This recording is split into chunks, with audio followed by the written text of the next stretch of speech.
के सपनों का जहान चाहिए, मुझको राम वाला हिंदुस्तान। ये छाती ठोक के मैं करता, ये मुझको राम वाला हिंदुस्तान चाहिए, ये मुझको राम वाला हिंदुस्तान। हिंदी साहित्य के आधार स्तंभ साहित्यकार अजय हाशमी किसी परिचय के मोहताज नहीं है। हाशमी जी का साहित्य ही हाशमी जी का परिचय है। हाशमी जी ने यदि रहीम पर लिखा है तो राम पर भी लिखा है, और जब भी उन्होंने लिखा है व्यवस्था पर प्रहार करना ही उनका मुख्य मकसद रहा है। आज हम हाशमी जी से आज से 48 साल पुरानी उनकी उस गीत पर चर्चा करना चाहते हैं जब उन्होंने लिखा था, मुझे राम वाला हिंदुस्तान चाहिए। कौन सा राम वाला हिंदुस्तान की कल्पना उन्होंने की, आइए बात करते हैं हाशमी जी से। सर नमस्ते। नमस्ते सर। आपने आज से 48 साल पहले एक गीत लिखा था जी, मुझे राम वाला हिंदुस्तान चाहिए। जी, किस तरह के राम की आपने कल्पना की थी, किस तरह के हिंदुस्तान की कल्पना की थी? देखिए, अब आप चूँकि पत्रकार लोग हैं और आईवी के उससे आए हैं पोर्टल से, आपने बहुत सा प्रश्न पूछा कि किस तरह के राम की कल्पना की और क्या स्थिति थी। तो मेरे जो राम की जो कल्पना है, असल में इसके मूल में भी पत्रकारों ने कभी किसी ज़माने में महात्मा गांधी से प्रश्न किया था कि अगर देश आज़ाद हो जाएगा तो आप किस प्रकार की जो व्यवस्था चाहेंगे। तब महात्मा गांधी ने उत्तर दिया था कि तब मैं चाहूँगा कि जैसे कि राम राज्य था, और राम राज्य के बारे में गोस्वामी तुलसी ने लिखा है ना, दैहिक दैविक भौतिक तापा राम राज्य काहू नहीं व्यापा। यानी राम के राज्य में 3 प्रकार के ताप जो कष्ट होते हैं, ना देह का कष्ट था, ना आर्थिक कष्ट था, और न किसी प्रकार का प्राकृतिक कष्ट था। दैहिक दैविक भौतिक तापा राम राज्य काहू नहीं व्यापा, ये तुलसी ने कहा। इसी को महात्मा गांधी ने कहा, ऐसा राम राज्य चाहता हूँ मैं जिसमें किसी प्रकार का कोई कष्ट नहीं हो, जो बिल्कुल समता हो। तुलसी ने लिखा भी ना राम राज्य का कि बैरू न कर काहू सन कोई, बैरू न कर काहू सन कोई, राम प्रताप विषमता खोई।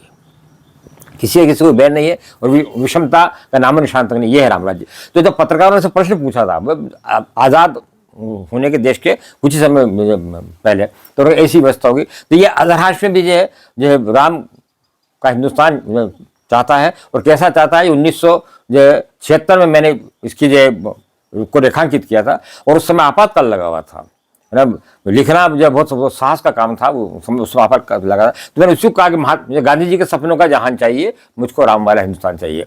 आपने बहुत सा प्रश्न पूछाएंगे जी ये, और आपने साथी विजय मीणा जी को लेकर आए, तो इनसे तो खैर मेरा पुराना परिचय है। तो आपके जो प्रश्न है कि आप किस प्रकार को कैसा राम, तो अजहर हाशमी का जो राम है ना, वो व्यक्ति नहीं है, वंश नहीं है, वर्ग नहीं है, वर्ण नहीं है, संकीर्णता नहीं है, सांप्रदायिकता नहीं है। जो अजहर हाशमी जिस राम की कल्पना कर रहे हैं जो है, वो राम वो चेतना है। राम हमारे चेतना है, राम जो शाश्वत मूल्य है, राम मानवता है, राम संस्कार है, राम परिष्कार है, राम संवर्धन है, राम जो है हमारी पवित्रता के प्रवाह का झरना है। तो ये राम है, हर प्रकार की संकीर्णता से मुक्त और सुसंस्कारशीलता से युक्त राम है। तो ये ऐसा राम सबका कल्याण करते हैं। ये राम की जो सबके, यहाँ हिंदू मुस्लिम सिख ईसाई का नहीं, ये सर्वव्यापी राम है। जब चेतना विस्तारित हो जाती है किसी व्यक्ति की, जब किसी व्यक्ति का चिंतन और चेतना दोनों सम्मिलित हो जाते हैं, तो चिंतन और चेतना के पवित्र जो है समन्वय का नाम ही राम है। उस राम वाले हिंदुस्तान को जो मैंने इसमें कल्पना की है, और वो बिल्कुल जो व्यवस्था की जो विसंगतियाँ होती है उन सबको सामने ला करके, जिस समय गीत लिखा गया तो उस समय बहुत सारी ऐसी स्थितियाँ थी, और मैंने कहा ना उस समय आपातकाल के दौर में इसको लिखना जो है, वो राम जी ने हिम्मत दी। जो जा पे कृपा राम की होई, तापे कृपा करे सब कोई।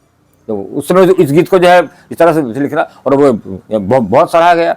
आपने उस समय जो राम राज्य की कल्पना की थी, जिस तरह के राम को अपने एक इसमें अपना आधार बनाया था जी, क्या आपको लगता है उस तरह की व्यवस्था हो गई है, ये राम राज्य आ रहा है, तो राम जी तो आ रहे हैं? हाँ जी, हर राम जब राम जी आ रहे हैं तो हमारा हिंदुस्तान भी आएगा। भाई सकारात्मक रहना पड़ेगा। जब 500 साल के बाद जब राम जी आ रहे हैं तो राम वाला हिंदुस्तान भी आ गया। ये जो राम सकारात्मकता और का नाम है, सकारात्मकता ना, राम कभी निराश होते ही नहीं। निराशा के अंधकार को दूर करना और सकारात्मकता के प्रकाश के लाने का नाम ही राम है। और ऐसा राम वाले हिंदुस्तान की ओर हम बढ़ना चाहिए। आपने बहुत सारा वाक्य बोला कि राम जी तो आगे, पर राम जी आ गए तो कब तक राम वाला हिंदुस्तान भी आ रहा है। क्या गीत था आपका वो? हाँ, आपने गुनगुनाया था जी जी 48 साल पहले। हाँ, जब कितने असली चेहरे कितने असली चेहरे नकली चेहरे धर रहे, कितने असली चेहरे नकली चेहरे धर रहे, छल से या पाखंड से तिजोरी भर रहे। दिन में उजले बनते हैं रातों की स्याही में, दिन में उजले बनते हैं रातों की स्याही में। मीरा मरियम की इज्जत के सौदे कर रहे, मीरा मरियम की इज्जत के सौदे कर रहे।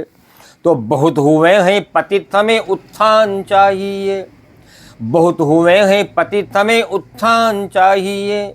उस सत्यम शिवम सुंदरम का मान चाहिए, कि बहुत हुए हैं पतित हमें उत्थान चाहिए। उस सत्यम शिवम सुंदरम का मान चाहिए। तो गांधी जी के सपनों का जहान चाहिए, मुझको राम वाला हिंदुस्तान। छाती ठोक के मैंने तब कहा था, ये मुझको राम वाला हिंदुस्तान चाहिए, ये मुझको राम वाला हिंदुस्तान चाहिए। पहला छंद इसको अपने ये सिद्धार्थ काश्यप जी जो हैं संगीतकार, इन्होंने इसको जो किया भी, रिकॉर्ड भी किया है, रॉक ऑन हिंदुस्तान में आया भी, इसको रूपकुमार राठौड़ ने गाया उस वजह। तो अब आगे देखिए अगला छंद। शोषण है पूंजी का अत्याचार फैला है, शोषण है पूंजी का अत्याचार फैला है। उस सेवाओं में रिश्वत का व्यापार फैला है। शोषण है पूंजी का अत्याचार, आप क्या परिस्थितियाँ क्या थी वो आपको प्रश्न का उत्तर आ रहा है। शोषण है पूंजी का अत्याचार फैला है, उस सेवाओं में रिश्वत का व्यापार फैला है। तो हर फाइल के बीच में चांदी की दीवारें, अरे हर फाइल के बीच में चांदी की दीवारें। और नौकर से अफसर तक भ्रष्टाचार फैला है, कि नौकर से अफसर तक भ्रष्टाचार फैला है। तो भ्रष्टाचारी तम को अब दिनमान चाहिए, भ्रष्टाचारी तम को अब दिनमान चाहिए।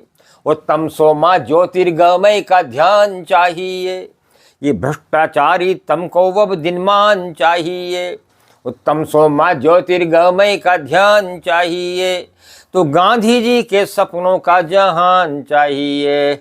ओ मुझको राम वाला हिंदुस्तान चाहिए, कि मुझको राम वाला हिंदुस्तान चाहिए। आपके पिताजी को सुरेश आनंद जी को भी बहुत पसंद आई गीत ये, जो कई बुजुर्ग चर्चा की और बेटे कविता को लेकर। अगला छंद इसका देखिए। अपनों से अपनों के वारे न्यारे हैं यहाँ, अपनों से अपनों के वारे न्यारे हैं यहाँ, और अपनों से अपनों के वारे न्यारे हैं यहाँ, और आश्वासनों के चांद तारे हैं यहाँ। विजय वीणा जी तो आपने भी गाया उस समय जब आया था, जब मुझे ध्यान आ रहा सारे पत्रकारों। तो अपनों से अपनों के वारे न्यारे हैं यहाँ, और आश्वासनों के चांद तारे हैं यहाँ। कि हर गली चौराहे पे भाषण की दुकानें, माइक लगा हुआ है, हर गली चौराहे पे भाषण की दुकानें, और हर गली चौराहे पे भाषण की दुकानें। और रोटियों के नाम पे बस नारे हैं यहाँ, कि रोटियों के नाम पे बस नारे हैं यहाँ। तो ना भाषण ना भाषण ना भाषण ना नारों के उद्यान चाहिए, अरे ना भाषण ना नारों के उद्यान चाहिए। और भूखी आंतों को दो मुट्ठी धान चाहिए, ये ना भाषण ना नारों के उद्यान चाहिए। और भूखी आंतों को दो मुट्ठी धान चाहिए। तो गांधी जी के सपनों का जहान चाहिए। मुझको राम वाला हिंदुस्तान चाहिए, कि मुझको राम वाला हिंदुस्तान चाहिए, कि मुझको राम वाला हिंदुस्तान चाहिए। इतने कवि सम्मेलन के मंचों का संचालन क्या होता तो रतलाम की जनता राम वाला राम वाला राम वाला राम वाला, और फिर उसको ताली बजा उसके साथ साथ ये ना बिल्कुल जो कोरस बन गया है गीत, जो कोरस बिल्कुल उसके साथ करते। तो ये थे अजय जी हाशमी, जिनसे हमने सुनी राम वाला हिंदुस्तान चाहिए। किस तरह का हिंदुस्तान चाहिए, जिसमें आम इंसानों की जिंदगी हो, जीवन निर्वाह हो, और व्यापकता हो, सुगमता हो, शुचिता हो। हम चाहते हैं ऐसे ही राम आए और ऐसे ही राम वाला हिंदुस्तान बने। धन्यवाद। अधराष्ट्रीय जरूरत चाहता है।